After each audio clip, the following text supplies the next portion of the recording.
देखो ध्यान से, हमारे 4 धाम हैं, यमुनोत्री, गंगोत्री, केदारनाथ और बद्रीनाथ। इन चारों धामों पे ग्लेशियर हैं।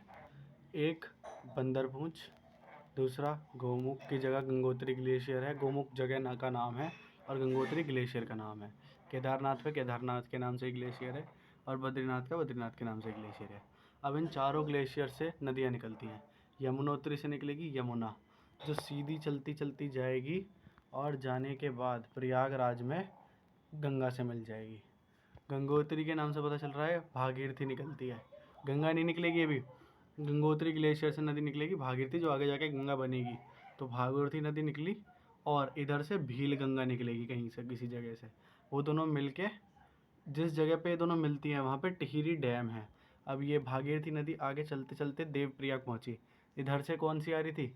इधर से केदारनाथ से मंदाकिनी निकली और इधर से निकली अलकनंदा। अलकनंदा और मंदाकिनी रुद्रप्रयाग में संगम करेंगी। उसके बाद अलकनंदा आएगी और आके भागीरथी के साथ संगम करेगी देवप्रयाग में। फिर उसके बाद से गंगा बन के आगे चलेगी, हरिद्वार में गंगा पहुँचेगी। जो अलकनंदा है वो पर्सनली 3 नदियाँ और मिलती हैं उसके अंदर, धौली गंगा, नंदाकिनी और पिंडारी। ठीक है, ये किस किस जगह पे संगम करती हैं अलकनंदा से? विष्णुप्रयाग में करती है धौली गंगा, नंदप्रयाग में करती है नंदाकिनी और कर्णप्रयाग में करती है तुम्हारी पिंडारी। ठीक, उसके बाद एक और रिवर निकलती है कहीं हिमालय से, रामगंगा करके, जो कि कन्नौज में आके गंगा के साथ संगम कर लेती है। फिर गंगा आगे चली, आगे प्रयागराज में यमुना के साथ संगम करा, मैंने बताया अभी। उसके बाद ये आगे चलने के बाद वाराणसी में एक वरुणा रिवर आती है, जो उसके साथ संगम बनाती है वाराणसी के अंदर। फिर ऊपर से आई सोई नदी और गोमती रिवर, ये दोनों मिलके गोमती रिवर बनाएंगी और आने के बाद गाजीपुर में गंगा से मिल जाएंगी। उसके बाद शारदा, घाघरा और रावती 3 और नदी आती हैं, जो मिलने के बाद घाघरा बनती है, जिसका दूसरा नाम सरयू भी है, जो अयोध्या की तरफ से बह के आती है। फिर छपरा बिहार का जिला है, उसके आसपास कहीं आके गंगा में मिल जाएगी। फिर उसके बाद गंडक नाम से रिवर आएगी, वो पटना के आसपास हाजीपुर में मिल जाएगी। इधर नीचे से सोन रिवर आ रही थी, कहाँ से? विंध्याचल पर्वत से, और एक दामोदर रिवर आ रही थी।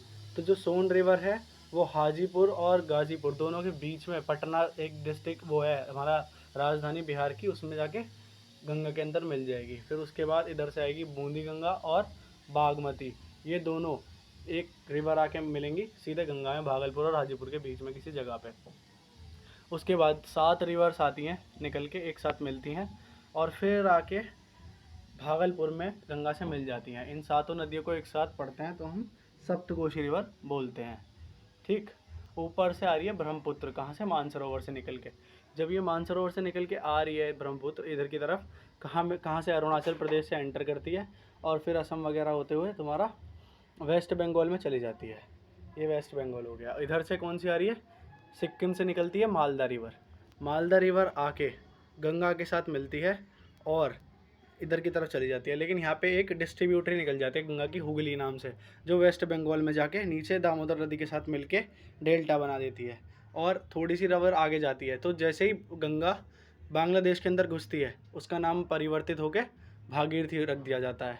और भागीरथी, ब्रह्मपुत्र को वेस्ट बंगाल बांग्लादेश के अंदर जमुना रिवर कहते हैं, तो भागीरथी और जमुना को मिलके एक पद्मा रिवर बनती है।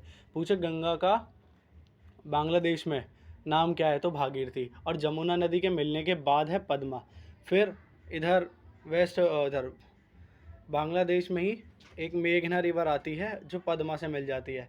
फिर उसके बाद फाइनल उसको भी मेघना ही बोला जाता है, क्योंकि इसका पानी इससे काफ़ी ज़्यादा होता है। तो दोनों को मिलाने के बाद मेघना बनती है, जो कि डेल्टा बनाती है।